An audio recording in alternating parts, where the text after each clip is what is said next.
All right, welcome everyone. And a special thanks to our speakers who I will introduce in a moment. A big thanks to you all, journalists and activists and CC community members from around the world joining us today. My name is Jenryn Wetzler and I am the Director of Learning and Training at Creative Commons. And for those of you who are new to Creative Commons works towards equitable sharing of knowledge and culture for everyone, everywhere in the public interest. We empower people by equipping them with legal, technical, and policy solutions needed to address real-world problems. And Creative Commons is now 20 years old. So we're in a particular moment of reflection of both our origins and also our trajectory for the future. Our origins lie with academia. CC literally got started in the basement of Stanford Law School. But as we find new ways to empower new communities, we're particularly thrilled to have found opportunities for collaboration with journalists around the world. We recently conducted surveys and focus groups with over 500 journalists from 18 countries spanning 4 continents. And based on the common themes that emerged from our research, we're delighted to offer this series, a free webinar series and training targeting online narrative power as social power, access to information and paywalls in the time of COVID, how to address misinformation and disinformation campaigns, shifting the focus from traditional news audiences, and the rising role of nonprofit media and the gaps they fill. We're also going to look at open licensed media a little bit more in our training. So why are we doing this? We're at a particularly challenging moment for journalism and therefore democracy around the world. Journalism is at the forefront of all of our current most dire challenges, shining spotlights on corruptions of power, climate change, refugee crises, the pandemic. And it's an offering toward the public interest. Yet the public is increasingly skeptical of news or distracted by misinformation. While some governments muzzle journalists, online platforms have fine-tuned algorithms to perpetuate clickbait, further distracting audiences. CC's conducted research to better understand journalists' needs in this environment, and Catherine, our CEO, will describe that research in a moment. So we're delighted to use this webinar series to continue learning about current dynamic moments like this, as well as additional needs and opportunities of journalists. So this series will start with a bird's eye view of our current digital landscape for journalism before some deep dive conversations around approaches to the challenges we discussed and working models for journalism that draw from the ideals of an open internet, using open source platforms, applying crowdsourcing techniques, and using CC licensed content to ensure the biggest possible audiences can access critical information. The arc of this conversation will culminate in our free online training, where Creative Commons staff will address some of the learning needs journalists identified in our research, from a Copyright Basics 101 class to offering practical tips and concrete tools for finding openly licensed, freely usable images, video, and audio for stories. But all are welcome to join. But the most important part of this series is you all. While we have some of the research that we really enjoyed working with to draw from, your personal insights and questions will help us continue to learn more about the space. So we'll aim to keep the speaker's remarks somewhat brief across all of these discussions to allow as much time for discussion with you all as possible. So I may interject with time checks throughout the conversation as needed, and I apologize in advance for that. We invite you all to engage in these discussions and the training and share something about yourselves, share links, ideas, and your questions. And we hope this is the start to a larger scope of engagement. I would now like to introduce Ashley Edwards. Ashley, thank you and Google News for making this series and the training possible. Ashley Elise Edwards is the US Partnerships Manager in Google News Lab. Prior to Google, she worked at Refinery 29, Mike, the New York Daily News, and Pix 11 News, and she's based in New York City. Ashley, thank you so much for joining us. Thank you for having me. I'm excited to talk all things data and open source with everyone. 22 लोग हैं और उसमें से भी 4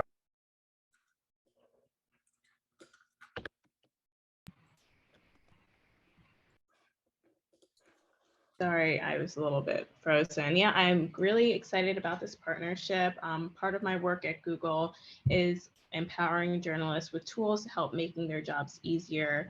And definitely open source is really important, knowing that a lot of journalists don't have the resources like large newsrooms have. One thing that we recently launched is called the Common Knowledge Project, where journalists can go in for free and have a plethora of local data and demographics like crime, income, race. And using that data, you can create charts and maps and embed them on your website. I can drop those links in as well. And all that data comes from Data Commons. We're updating and adding to that Creative Commons all the time. So if you're interested and being part of the beta testing and trying it out, please let me know. I'm going to drop the link in as well as my email address, so anyone who's interested can contact me. Thanks so much. And I know Kat's dropped the Common Knowledge job link in and the News Initiative link in too. And that's my email address. So I'll let you guys take it away, but if anyone has any questions, let me know. Great. Well, we really appreciate you being here. Thank you so much for also being willing to share your email address with everyone. I know journalists in particular are a very engaged audience, so I'm sure you'll be getting a lot of emails and questions here. And I think with that, maybe I will introduce Catherine. So Catherine Stihler is the CEO of Creative Commons. Catherine Stihler, OBE, has been an international champion of openness as a legislator and practitioner for over 20 years. Catherine was a member of the European Parliament for Scotland, representing the Labour Party. She became one of Scotland's longest serving and most respected legislators. She was awarded an OBE by Her Majesty the Queen in recognition of her services to politics, and is currently the chair of the governing body of the University of St. Andrews. Prior to CC, Catherine also served as the Chief Executive Officer of Open Knowledge Foundation. And we're delighted that she's here at CC. Catherine, over to you. Thanks. Thank you so much, Jen, and it's great to be here as part of this incredible series. And Jen said to start with saying something that you might not know about me. And one of the things that people might not know about me is that I have a passion for 17th century history, which was dominated by pamphleteering enabled by the printing press, and which produced large amounts of information. And something I thought I would share with you was one of the stories which has always stuck with me was a pamphlet which described a dragon loose in East Sussex, which was in fact an escaped cobra from a travelling circus. So even back then, in the 1600s, there was misinformation as was seen of that day. But fast forward to today, to 2021, and we see, a critical time for journalists across the world, where the last decade has been described as the hardest decade for journalism. And it's no coincidence that the Nobel Peace Prize was awarded to two distinguished journalists, Maria Ressa and Dmitry Muratov, for their work in safeguarding freedom of expression and defense of democracy in the Philippines and in Russia. The Committee to Protect Journalists noted that 2021 saw a record high number of journalists imprisoned for their work worldwide. And Reporters Without Borders noted an exceptional surge in arbitrary detention of journalists in 2021, particularly in China, Belarus, and Myanmar. And now we see the internet shutdowns, increasingly limited access to news in places like Kazakhstan. So now more than ever, we need to support journalists like yourselves in your efforts to provide verified information, investigate corruptions of power, and bring essential health facts to all of us. So journalism is a form, as I see it, and I think most of us see it this webinar, as a form of public service, critical to all democratic societies. And we hope to be in a dialogue with you all over the course of this webinar series and our training and in future projects. As Jen mentioned, we want to learn from you, but we don't have the solutions to the systemic challenges journalists face. We can offer legal tools and resources to support your vital work. So in 2021, we started learning as much as we could about journalist needs and the current digital landscape. Creative Commons, as Jen described, conducted a piece of global research, which we hope to make public next month, which was across 4 continents and 18 countries, surveying over 500 journalists and conducting focus groups for a more in-depth understanding of journalists' needs. So this is just a snapshot of some of the research, and we'll, as I say, it will be in a more in-depth format, won't it, Jen, when it comes to next month, and we'll have that available for you all to look at. But from our research, we found, and it'll be no surprise to many of you, that journalists are facing increasing constraints, from threats to personal safety, to broken revenue models, eroding trust, and misinformation, disinformation campaigns as well. Some of the journalists' challenges build on each other, but there are reasons to hope. Journalists highlighted newfound opportunities for conducting their work. There are new approaches to addressing misinformation and disinformation campaigns, and in some cases, different revenue models are emerging. So journalist constraints included in the research we looked at, that was mentioned, the internet. Clearly, we still cannot take adequate internet bandwidth for granted in many places around the world. And I think when you think about this, 36% of participants surveyed noted they do not have adequate access to the internet. That's 36%. I think that's quite a stark statistic. Then on safety, and we mentioned that just earlier, that nearly half of all of the journalists we interviewed for our survey believe they or their colleagues lack the necessary protections against physical attacks or to protect their own well-being. And then on trust, local newspapers we know provide more value to their communities than just news. However, decreased trust in journalism was closely connected to the decline of local media. From the survey, often the challenges, as you say, build on each other. Decline in local media and community trust are inextricable from each other.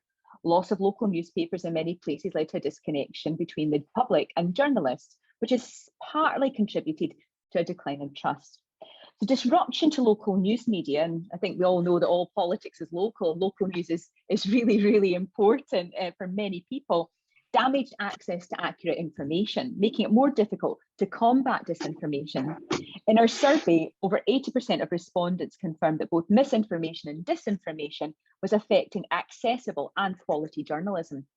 And revenue challenges are a problem for all journalists, from freelancers to large-scale investigative journalism, which often requires significant investment. Some journalists suggested the need to maintain revenues had led to some established media outlets to publish, as Jenna talked about clickbait before, or sensationalized stories to attract attention, which could fuel misinformation. So the push to reduce costs and to rely more heavily on freelance journalists has also meant that risks have been pushed away from major outlets towards individual journalists and legal action. And we've seen this very recently in the UK with a court case against Carol Cadwallader, which it's been amazing the amount of support that she has received from fellow journalists and from the public at large. But again, it's an example that it's the individual, not the news outlet, that is being targeted in litigation. So many of our freelance participants spoke about the risks of legal action being taken against them and how the lack of support from major outlets has impeded their ability to do their work. On a more sustainable model is needed for news media to thrive, was another aspect, and succeed in combating the spread of misinformation. Journalists need access to high quality and open data. Actually, you spoke a little bit about that, about the importance of open source and open data. So audiences need more high quality news that's open and readily accessible. And we know there are other models for news out there. Using apps such as Signal, WhatsApp and others have not only increased channels for communication, but increased access as well. And from our research, we know many journalists are optimistic about the ways of investigating stories and even new forms of journalism that did not exist in previous decades. Data journalism, computational journalism are new genres that emerge with the internet. And we also know there's increased interest in open data, open access to information, and open governance in many countries.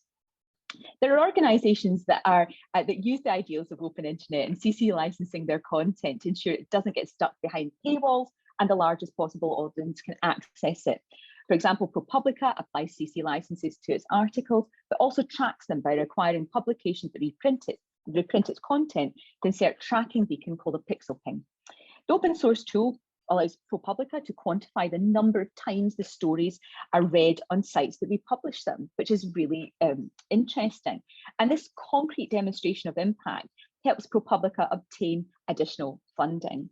So later in this webinar series, we'll be hearing from additional organisations using open data and open licensing in their successful work. So why is it important? We've taken many of the changes to news consumption for granted. They've seemed really innocuous, but the net effect is significant. The increased threats to journalism and journalists around the world reflect an existential threat to democracies. As an institution focused on tools and interventions to support and strengthen the public interest, we seek all of your input and what might help. While we don't have, as I say, all the answers to the systemic challenges, there may be ways Creative Commons can help with portions of them. We're partnering with Google Youth because we recognise we both have a role to play in solution building. And while Google has been criticised in the past for negative impacts in the information environment, CC and Google want to help build a more sustainable, diverse and innovative news ecosystem. Creative Commons offers empowering tools to advance global online publics and are working toward a better sharing for a better internet that serves the public interest. We encourage open journalism as a way to rebuild trust with audiences and spread stories more efficiently. And CC licenses enable increased and open access to research for investigative journalists. They enable greater sharing for non-profit news organisations where information is openly licensed, and it's more easily reused and reshared, maximising the spread of that information. When material is published under a CC licence, smaller newsrooms can republish articles on media like photographs in full, or they can build on localise and extend the reporting in some way. Russian news outlet Medusa used the CC BY license in a campaign to help free journalist Evan Golanov by raising awareness around him and his work. So CC is offering training and consulting on global copyright and ways to take advantage of the flexibility copyright offers. We're offering a free training speciality for journalists on March the 23rd from 2 to 6 o'clock UTC. And this training will cover the basics of copyright for journalists, how to best find and reuse openly licensed resources such as research, photos, videos, and music. We hope that some of our practical offerings will help support journalists serving the public interest. And this is just the beginning. Stronger support for journalists enables a healthier information ecosystem. It improves our global shared commons of knowledge and culture. And this is what is so important. So thank you for giving me your time today. And I hope I kept within my few minutes. Jennifer, you told me to keep to 10 minutes, and I think I've tried to keep it as short as possible because we want to hear from, I think, Ashley as well, and from everyone on the call. So thank you so much for your time, and I look forward to the discussion. Thanks, Jennifer. Perfect. Thank you so much. Well, unless Ashley has anything else to add, I think we are actually ready to kick off the questions. Oh, yes, cool. All right.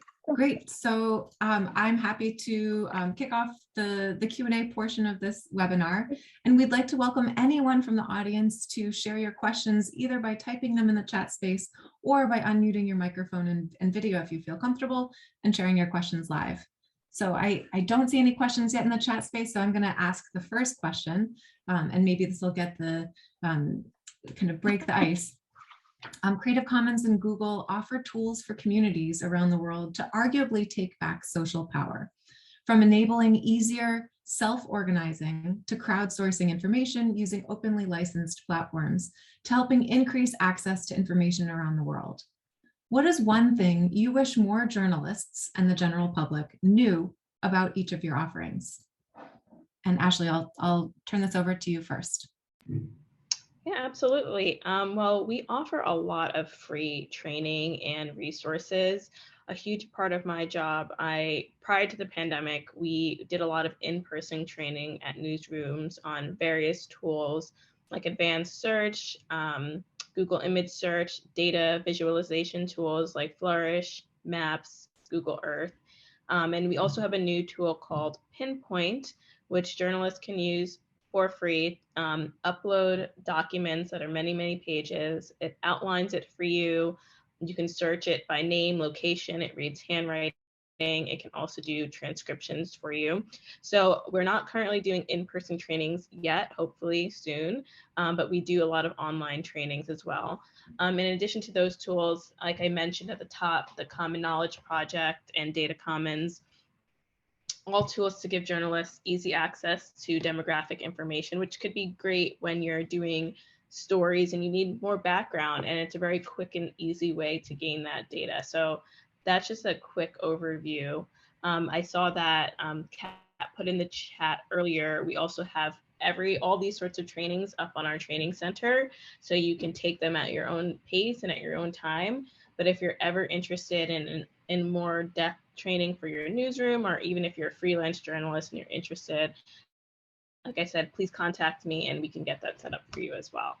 I think that a lot of people don't know that we do these sorts of trainings. They're free. And I think they're really great for journalists who are trying to refresh their skills. And there's a lot of just tools that help make your life easier. Like when I was a journalist, I used to pay to get things transcribed or do it by hand. And this tool Pinpoint does it so quickly and for free. So just little things like that, I think definitely help journalists in newsrooms where resources are not always available. Thank you so much. And I had the chance to look at the Common Knowledge Project a little bit yesterday and was just blown away. I really wish this tool had been available to me when I was, doing research papers and so on. So I would think that this is not just a tool for journalists, but for anyone. Thank you for that. And Catherine, do you have anything to add?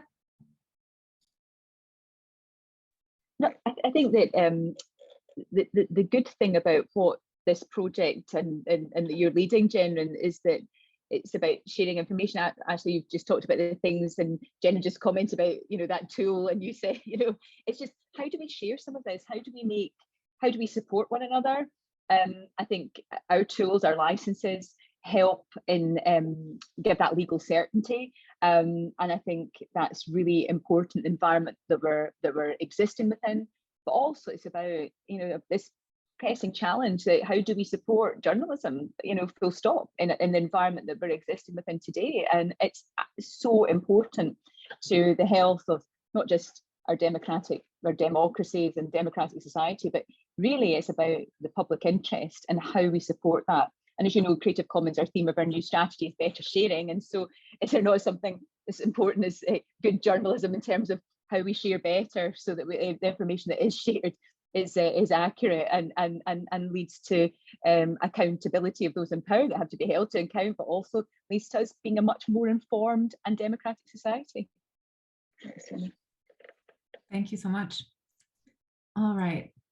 I'm going to leave a slightly awkward pause in case this helps flush out any additional questions that we have from our online audience. Please go ahead and unmute your microphone or video and share your question when you're ready.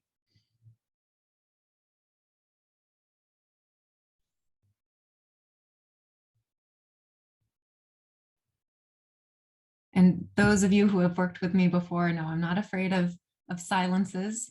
I do have another question, but I'm going to give it one more moment to see if any other questions emerge.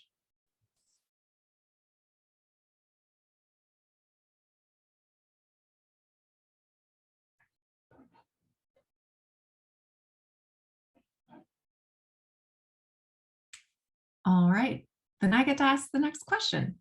So my next question is, where news used to be about a one-to-many broadcast, news is now more of a dynamic conversation. We see new avenues for audience engagement and interaction with information sharing than ever before, from live polling to fact-checking and so on. So why is this important? And what do you anticipate will come next in our information economy? I can take that. I think that news consumers are craving more transparency when it comes to the news that they're reading or watching. For a long time, it was kind of like news was made behind the screen and people didn't really know what was going on. And with the advent of social media, for good or for bad, anyone can be a reporter and send news. So I think especially in this age where there's a lot of mis and disinformation, consumers want to be more wise and understand where their news is coming from and how it's being made. So I think that we're just going to see more of that happening. Thank you.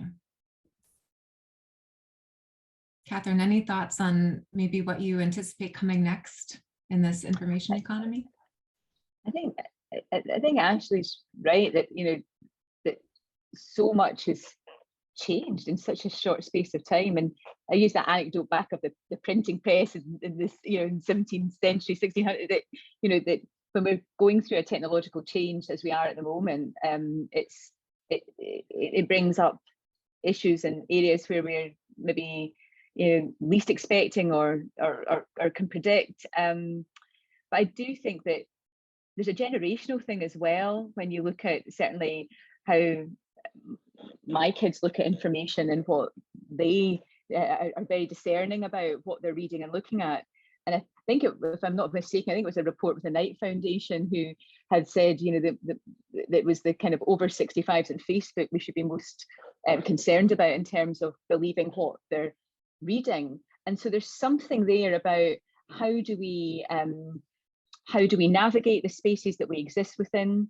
How do we question? And that's about, I guess, good citizenship education as well, about what you're reading, where it's sourced from, who's writing. And again, this falls back to trust.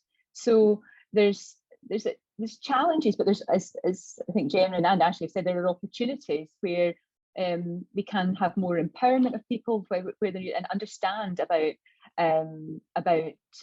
what we're reading and the news that is being provided to us. And I certainly find now, you know, I'm reading, you know, information from across the world in ways that maybe 20 years I didn't consume that.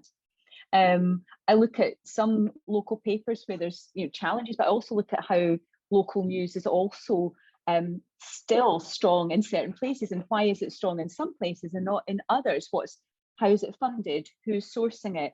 How's that working? And so it's there's a lot of food for thought and a lot of learning, and I hope that this project that we're undertaking will allow us to be more informed and also kind of help where we can and make that difference in terms of that better sharing agenda that we are part of. Thank you so much. And that was one of the things that came up in our research, was that even when local media sources shutter or close, they it's not just the news that that's kind of left behind in their communities. They're more than just a source of news for their communities. So it's I like that you brought that up. I also want to add to that point, we're seeing a lot more local news outlets, but I love to see new ones popping up. And a lot of them do sort of listening sessions with their readers. I'm based in New York City, and there's a new outlet called The City. And they often do community listening sessions at libraries. This is prior to COVID. I think they just started them up. So they hear from their community directly on the issues that are impacting them. And that's a really great way to get news and really community level news. We had a lot of projects that we funded through our Innovation Challenge, local news websites that are doing similar things. And I think we're going to see more of that. And also maybe perhaps a slowing down. I think a lot of consumers are tired of 24/7 news. We've had a rough 3 years, and the quickness of news has led to like just everyone being tired, but also I think inaccurate and misinformation. And I think a lot of people kind of want to slow down. And I would love to see a return to newspapers, but like that's just my idea. Like I'm thinking people may want to go back to that. You know, with newspapers, you knew that things were getting written. It took time to print it, and you know there was a checks and balances process there. And I think people are trying to see more of that, like really verify thing. So that could be a possibility as well.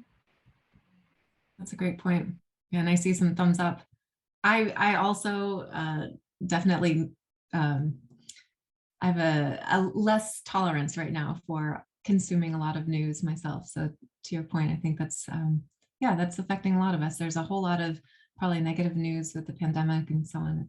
It can be overwhelming. There's still something very tactile about holding a newspaper. But I spent a couple of weeks with my parents who still every day go and buy their two newspapers and 3 when it's their weekly. And it was interesting to observe that again, that there are still, you know, kind of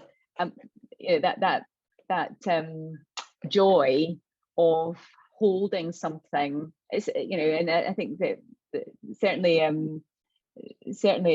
it's still a joy for many. So. I love that. It's like part of local news is the social ritual. So it's more than just the actual news. And it's supporting local businesses as well. The local news agent keeps the papers behind it, and it sounds so old school, but it was really nice to see that still happening in some communities. I know it doesn't happen everywhere, but there is still that desire for good information, quality information, and trusted sources, which is so important. Okay, thank you. I see we have a question from Oni. She asks, how do you see the news or news gathering change with Web 3.0? And how do we best prepare or adapt? If whoever wants to go first with this question, maybe you can describe Web 3.0 a little bit for the rest of our audience. Well, I'm just going to jump in and say that I'm really not familiar with Web 3.0. I know that's like blockchain and things like that. It's really interesting, but I don't want to speak on it because I'm not fully versed. So I'm interested to hear what other people have to say. I feel very much the same, Ashley. It's a new technology that's developing, and how that will impact the journal. I guess being decentralized, you know, with less. There's you know, huge amount of challenge and, you know, understanding still to be had about the impact, but it's something we do need to think about and consider, because the technology is not going away anywhere. In fact, it's going to be very much present in all our lives in different ways and different facets, and we're only, just like you're saying, how do we make sense of it when we just don't know what impact it will have?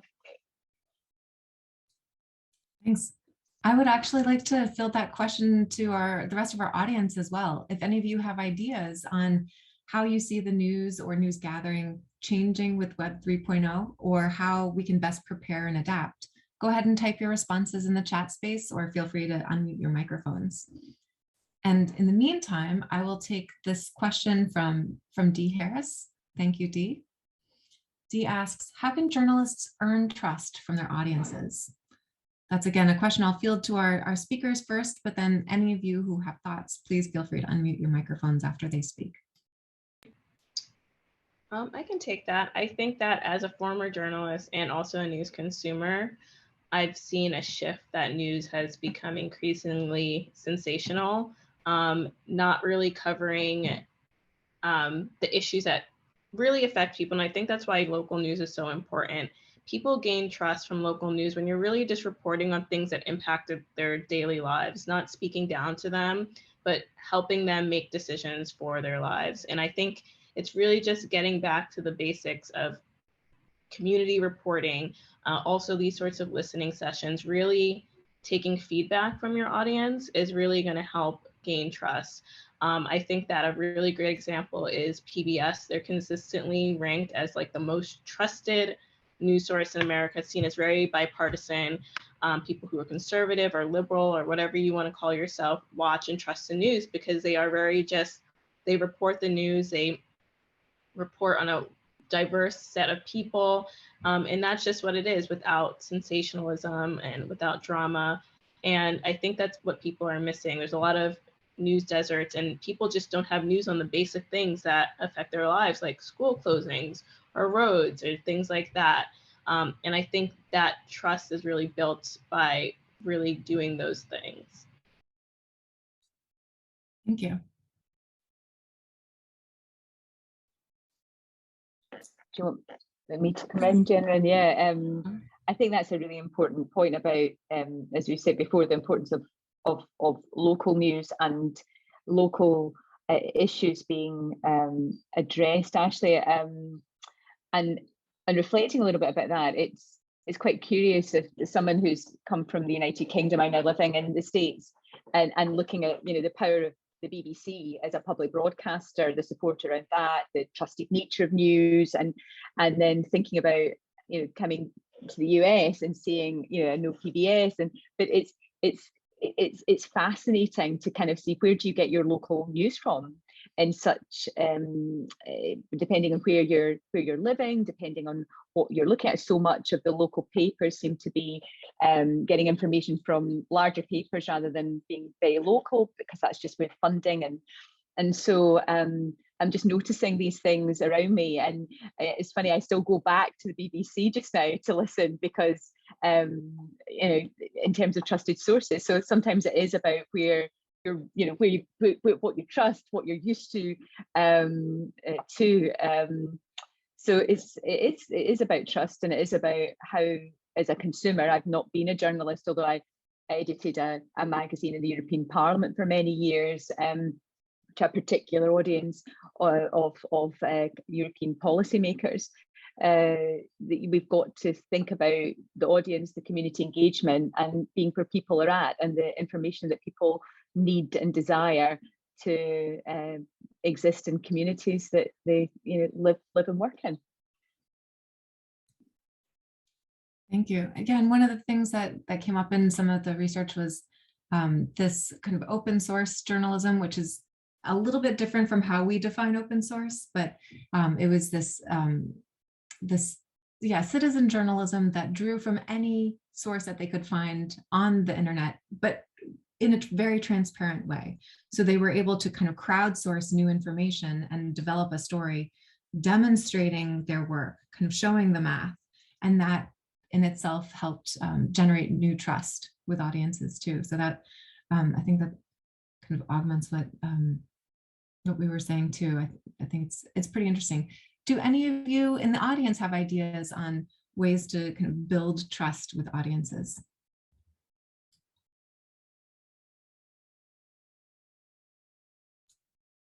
And I see we have a question from Kala. I hope I'm pronouncing your name right, and I'm sorry if I'm not. I'll just read it here. She notes, Catherine, you mentioned funding in news, grabbing stories from bigger sources rather than local. Where do you and Ashley see funding going to support democracy and remove disinformation? Where, as a journalist, can I feel like I'm being funded properly or adequately? Nonprofit versus local paper versus Google News / LinkedIn News, writing, all coming from different funding.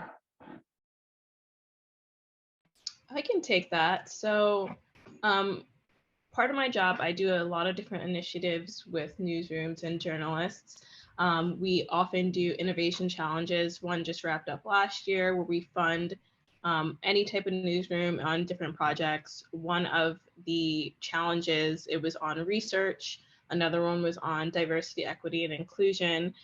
So we do big things like that. And then we also do bespoke partnerships as well.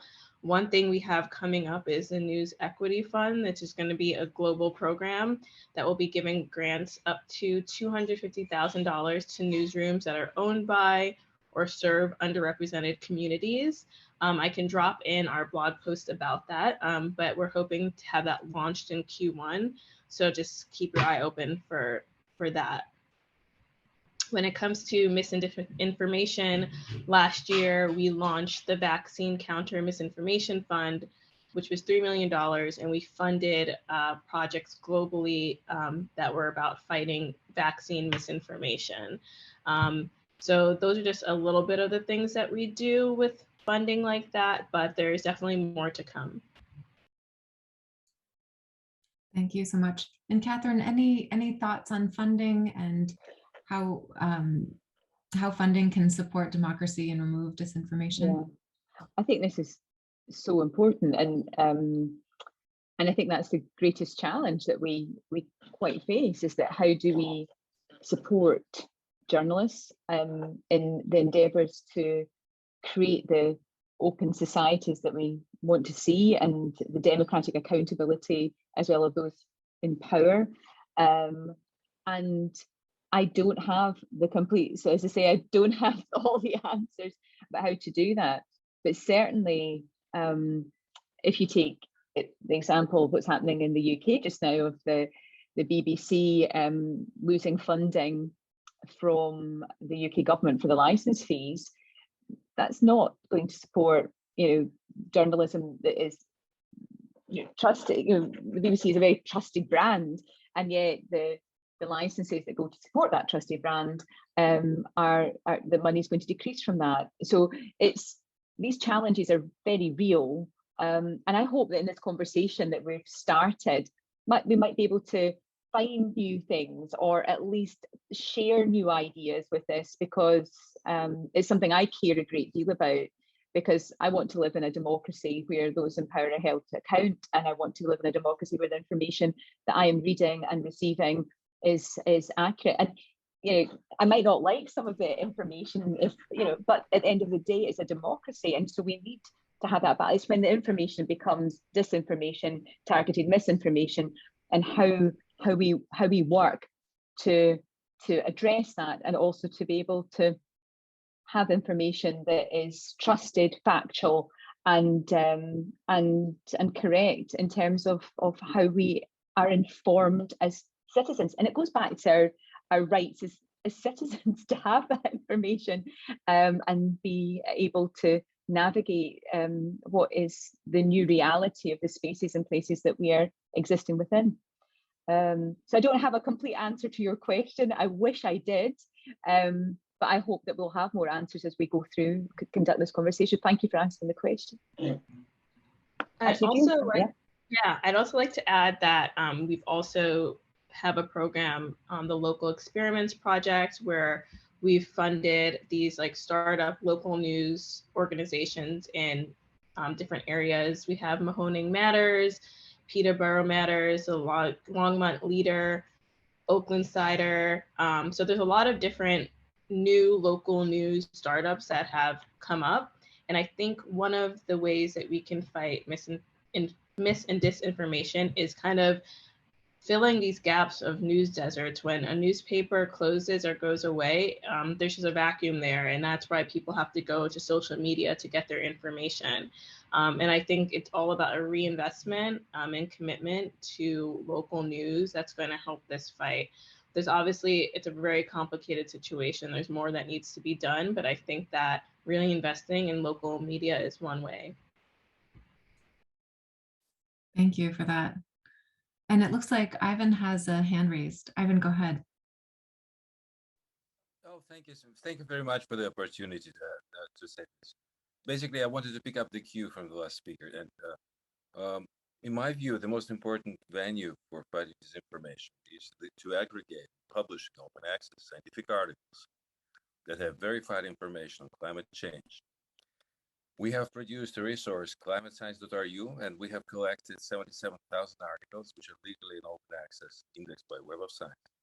And I'm interested to find out whether there are other initiatives like that, and how we can cooperate with the news media organizations to persuade them to publish their articles in open access on Creative Commons licenses.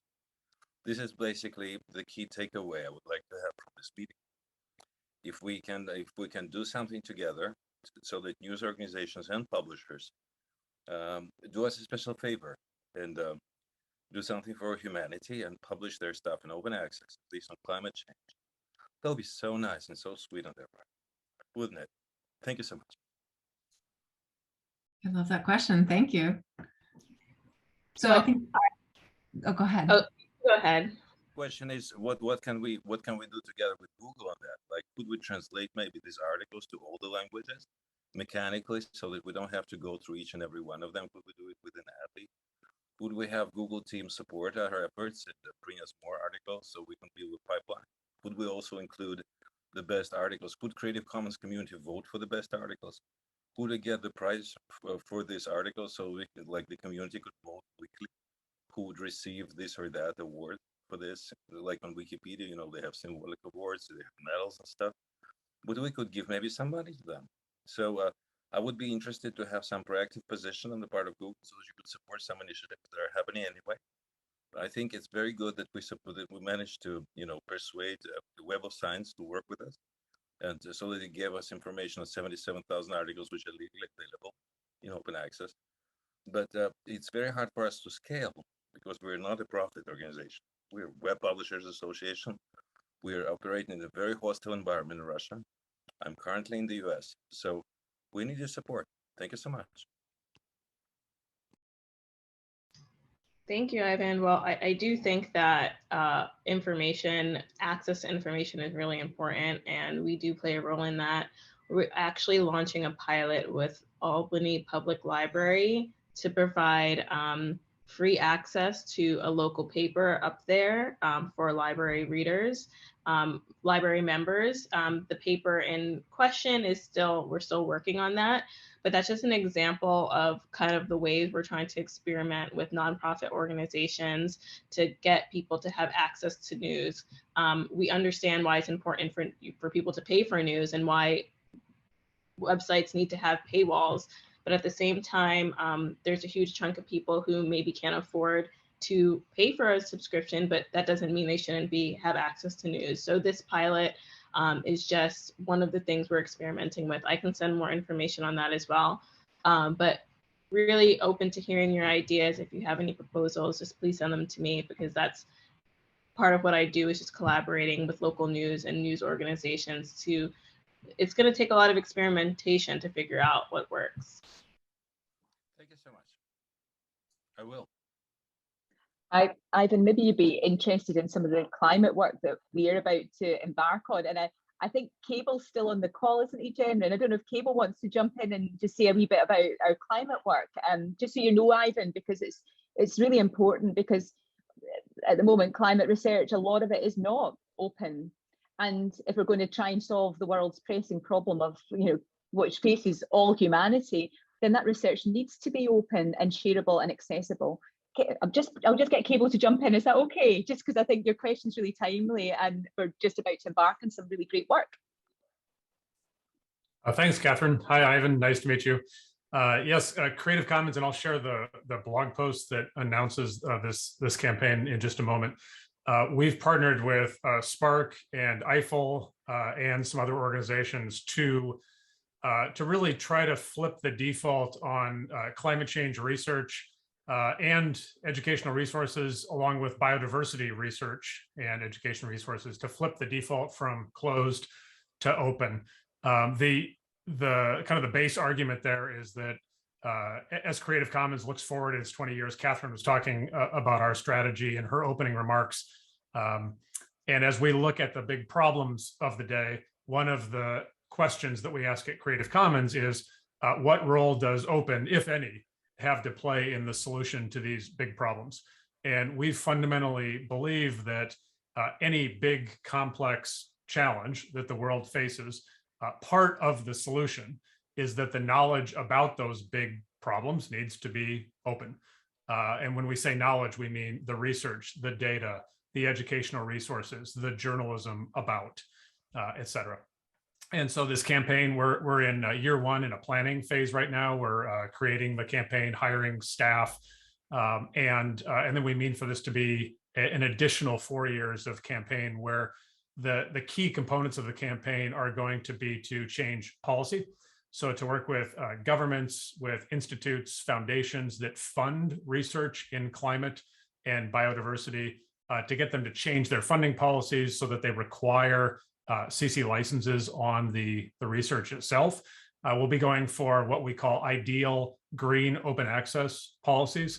And at Creative Commons, what we mean by that is a zero embargo period. So the moment the research is published, it's available to everyone in the world, that there's a CC BY license on the article. So the article itself can be text and data mined, and that all of the data is clearly dedicated to the public domain using our CC0 public domain dedication. In addition to the policy changes that we'll be seeking with any funder of the research or educational resources for climate or biodiversity, we're also launching a very public campaign where we'll be seeking the endorsements and participation of a whole host of various audiences, certainly environmental organizations around the world, governments, IGOs, climate activists, advocates that work with governments and others in power. So it's a broad-reaching campaign. So we're just getting started on that, and I'll stop talking now and share the link to the blog post that has more information. Okay, let us know if we can be of any help in this. Thank you so much. And also, Ivan, thank you for sharing your climate science RU link. I really appreciate that. So I know we have a couple questions here and we're starting to run out of time. I'm going to take the first question from Indonesia and then see where we are. Okay, so Bagus notes, here in Indonesia, news and information are mostly come from mainstream media. However, there are more small outlets that are managed by individuals that act as media outlets. They use GPT-3 tools to generate a lot of content and sometimes misleading information. These outlets are kept online because it's profitable thanks to ads. What do you think of this trend? How do you see this trend? And I just looked, for those of you who, like me, did not know what GPT-3 is. It looks like it's generative pre-trained transformer 3 language. I think it's a model that uses deep learning to produce human-like text. So if either of you have any thoughts on that, please feel free. Otherwise, I do have one additional question for you. I said in the chat, but I'm not able to answer that question. But if you email me, I could possibly connect you with a colleague who can better answer that, because I was not aware of what that was. So I'm not the right person to answer that. Thanks, Ashley. I don't think I am also the one to, but I think that it's all about learning, isn't it? And so I think I've certainly learned something from your question. So thanks for sharing it. Yeah, thank you, Bagus. And I know the challenge of clickbait and misinformation is accentuated by the revenue it can generate. So thank you for flagging that. Okay, I think we have time for one more question. I really appreciate the thoughtfulness that you all are bringing to this conversation. This last question is from Alexander. He notes, I'm a communications student learning to engage with journalists in order to better support and disseminate information from open source projects. As journalists, what do you like to see most in outreach? On my end, I try to do my best to familiarize myself with a journalist's work and reference specific articles in a pitch before offering a story to confirm and show I want to bring genuinely relevant stories to the audience. What are the traits you look for in free and open source software, PR contacts that help facilitate relationships that genuinely benefit you and your readers? So what do you like to see most in outreach? And I realize Catherine and Ashley are not directly journalists, but liaise with journalists. So I might field this to the rest of the audience as well. I was going to say, I apologize if it's not the appropriate forum, and thank you for hosting this. I'm just kind of participating kind of as almost in an outside field to learn. I want to learn more about open source because it's new to me. So if anyone has a thought and it's about like, how do I make the process not irritating for journalists? Because if anyone's a journalist in the audience, we're briefed that sometimes you receive hundreds of pitches, and it's just, I want to make the communication in the open source community, like as my part in it, as genuine and actually beneficial for both parties as possible. Thank you. That's very thoughtful, and I appreciate you coming on to to give a little bit more context. So if our speakers have anything to add, go for it. Otherwise, I will field this to any journalists in the audience.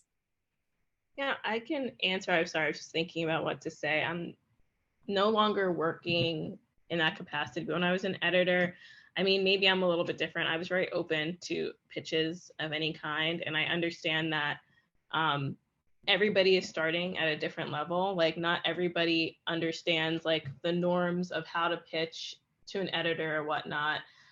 So I think that I'm fine with people emailing me a subject line, like, hey, this is a story, XYZ. And I think we need to kind of move away from these like rigid norms of like how things need to be pitched. I think that obviously you want to pitch to people in a respectful way. But I would get a lot of contacts. One thing that I will say that annoyed me, that if from PR people specifically, is pitching me things that are like not in the purview of what I would cover. So I would just suggest that if you're pitching something to an editor or a journalist or a news outlet, make sure that it like fits with the work that they do. And that's probably my tip right there. Perfect, thank you.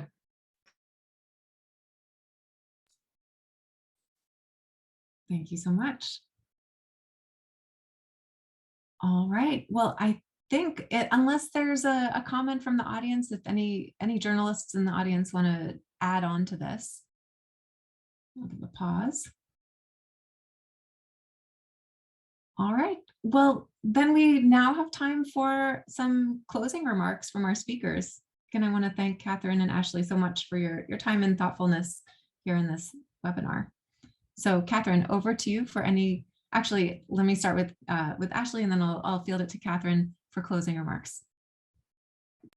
Well, thank you so much, everyone, for taking time to listen to me. I'm really passionate about local news, and I know I dropped in a lot of links, but if you have any questions about anything, please email me. I'm very open with, collaborations. I'm here to learn with everyone else. Another program we have that for the past 2 years, we've done a student fellowship program where we place students and recent grads in local newsrooms. We're working on revamping it a little bit for 2022. So it's another thing to keep your eye on. It's paid, and we really want this to be an accessible program because we understand that journalism still has a huge diversity issue. And, we want to give opportunity to people. And part of trust in newsroom is that people need to see journalists in newsrooms reflecting the communities around them. And I think that's a huge part in trust. So that's another program we have. So I'll have more information on that in later months, but keep an eye out on our keyword blog for that as well. Thank you so much. And I really appreciate these links. I know Kumbundu asks for the links to be shared via email. So I will make a transcript available along with a video recording after this. And Catherine, any closing thoughts? No, I just think this has been, it's always the same in any webinar. It's towards the end, we end up with more and then we have to finish. But I just want to thank everybody. I think this has been really certainly fruitful. I've certainly learned a lot, and I look forward to more of these conversations. And it's great to meet you, Ashley, and to have the chat with some of the people who have commented. So thanks for that. It makes it really informative and a good discussion that we can have. Thank you. And now we're going to launch a quick feedback poll. So just 2 questions. We look forward to hearing from all of you. I want to also thank Ashley and Catherine one last time for kicking off this webinar series. We're delighted to have you here with us now, and we look forward to the arc of the conversation over the course of the next couple months. So thank you all, and we are going to show the feedback poll in just a moment.